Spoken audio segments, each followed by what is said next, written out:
আমি হোস্টেলে থেকেই পড়াশোনা করি। আমার হোস্টেলে এক বন্ধু মারা যায়, তবে তার কোনো সমস্যা ছিল না। ওর বাসা গ্রামে ছিল, তাই আমরা ওর লাশ নিয়ে গ্রামে যাব বলে ঠিক করি। ওর বাবা নেই, মা আর বোন আছে।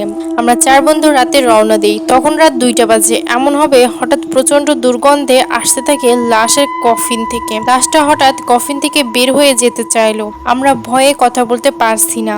ড্রাইভারকে যে গাড়ি থামাতে বলবো তাও পারছি না। আমার এক বন্ধু, ওর নাম সজীব, ও খুব সাহসী। ও ড্রাইভারকে গাড়ি থামাতে বলল। আমরা গাড়ি থেকে নামলাম। রাস্তা পুরো ফাঁকা, কেউ নেই। ড্রাইভার বলল সামনে বাজার, ওইখানে যেয়ে গাড়ি থামাবি। আমরা গাড়িতে উঠতেও ভয় পাচ্ছি, যদিও এখন সব ঠিক আছে। আমরা ওর গ্রামের বাড়ি চলে গেলাম। তবে ওর লাশ বের করার পর আমরা অবাক, ওর মুখ নেই, পুরো কালো হয়ে গেছে। ওই মসজিদের একটা বড় হুজুরের সাথে কথা বললাম। সে লাশটাকে দেখলো, তারপর বসে বলল ওকে কালোজাদু করে মারা হয়েছে। কোনো জিন ওর মুখ নিয়ে গেছে, কোনো খারাপ কাজ করবে বলে।